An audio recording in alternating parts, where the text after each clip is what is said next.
ترک رفع الیدین کی کوئی ممانعت نہیں ہے، ترک ثابت نہیں ہے، حالانکہ احادیث میں یہ چیز اس چیز کی وضاحت ہے، لیکن غیر مقلدین طرح طرح کے بہانے بنا کر اس چیز سے انکار کرتے ہیں۔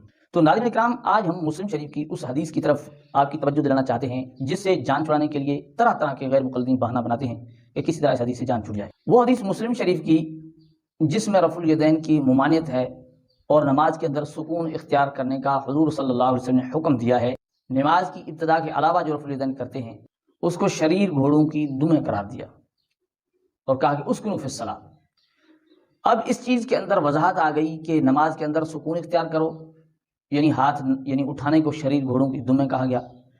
اب یہ حدیث تو واضح ہے، تو بہت سارے بہانے بنا لیے حدیث سے جان جڑانے کے لیے۔ تم دلائل سے سمجھ جاؤ تو اچھی بات، لیکن دلائل تو ہم نے ان کے لیے پیش کیے ہیں جو دلائل کو مانتے ہیں۔ ہمارے شیخ صاحب والی بات کہ دلائل پیش کرے تم خفا ہوتے ہو، ہم تمہیں منوانے کے لیے تمہارے اکابر پیش کرتے ہیں۔ یہ میرے ہاتھ میں جناب شیخ الاسلام صاحب ہیں، زبدۃ العارفین صاحب ہیں، راس المفسرین، پتہ نہیں کتنے کتنے القاب ہیں، وقت کم ہے میں القاب نہیں پڑھ سکتا، لمبے القاب ہیں۔ وہ کہتے ہیں کہ حنفیہ کا بوقت سلام نماز میں اشارہ بالید بھی کرتے تھے، اس سے منع فرمایا۔ اس کو رفع الیدین پر محمول کرنا، اس سے رفع الیدین کی منسوخیت والا استدلال کرنا یہ درست نہیں ہے، استدلال کرنا درست نہیں ہے۔ اب جو بندہ اس سے عدم رفع پر استدلال کرتا ہے اس سے پوچھئے کہ بھئی تو جھوٹا ہے کہ تیرے اکابر جھوٹے ہیں؟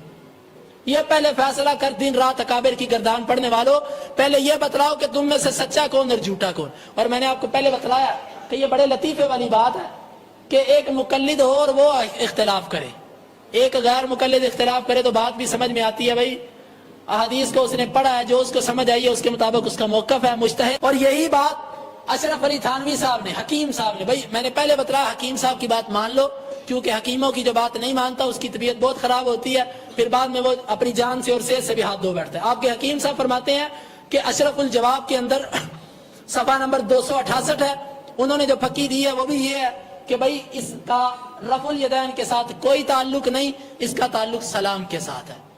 اور امام بخاری رحمۃ اللہ علیہ اور دیگر، اور یہ خود منظور مینگل صاحب کیا فرماتے ہیں؟ منظور مینگل صاحب لکھتے ہیں صفحہ نمبر 188، ہم رفع الیدین قبل الرکوع و بعد الرأس من الرکوع کو غیر اولا سمجھتے ہیں۔ منسوخ نہیں کہا، جائز ہے، کہتے ہیں غیر اولا ہے۔ اولا کیا ہے؟ رفع الیدین نہ کرنا، اور غیر اولا کیا ہے؟ کرنا۔ باقی جائز ہے، ہاں جائز ہے، منسوخ ہے نہیں، منسوخ نہیں، غیر اولا ہے۔ تو معلوم یہ ہوا کہ یہ حضرت صاحب بھی موافقت کرنے کے لیے تیار نہیں ہے اس مسئلہ میں کہ رفع الیدین کو منسوخ کہا جائے۔ اور پھر آگے کیا لکھتے ہیں؟ کہتے ہیں اگر آپ رفع الیدین کو صرف اولا قرار دیں تو پھر اولا و غیر اولا پر مناظرہ نہیں ہونا چاہیے، اولا اور غیر اولا پر مناظرہ نہیں ہونا چاہیے کہ مسلمان کی شان کے خلاف ہے وہ اولویت، وہ غیر اولویت میں مناظرہ کرے۔ کبھی کسی نے یہ بات کہی ہے کہ بیت المقدس کی طرف منہ کر کے نماز پڑھنا بھی جائز ہے اور نہ پڑھنا بھی جائز ہے؟ کبھی کسی نے یہ بات کہی ہے کہ شراب پینی بھی جائز ہے اور نہ پینی بھی جائز ہے؟ اور کسی منسوخ مسئلے کے بارے میں کسی نے یہ بات نہیں کی۔ اور رفع الیدین کے بارے میں یہ کہنا کہ بھائی اجماع امت رفع الیدین کرنا بھی جائز ہے اور نہ کرنا بھی جائز، یہ اس بات کی دلیل ہے کہ رفع الیدین منسوخ نہیں، رفع الیدین منسوخ نہیں۔ صفحہ نمبر 287، اور یہ کون ہے جناب؟ حضرت مولانا محمد یوسف لدھیانوی شہید، مکتبہ لدھیانوی، یہ آپ کے گھر کی کتاب ہے۔ یہ کہتے ہیں امت کا اجماع ہے، یہ کہتے ہیں امت کا اجماع ہے، اور بعض لوگ کہتے ہیں رفع الیدین منسوخ ہے۔ اور بھائی پہلے اپنے گھر سے فیصلہ کر لو۔ اور یہی بات انہوں نے صفحہ 286 پر کہتے ہیں کہ یہ جو مسائل ہیں، کون سے؟ رفع الیدین، آمین، فاتحہ، ان مسائل پر باتفاق امت دونوں صورتیں جائز ہیں۔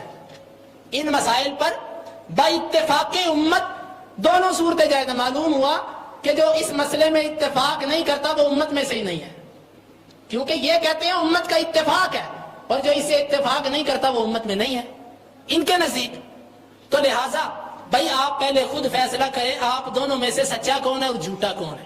لدھیانوی صاحب سچے ہیں کہ حضرت صاحب سچے ہیں؟ یہ فیصلہ کر کے دیں۔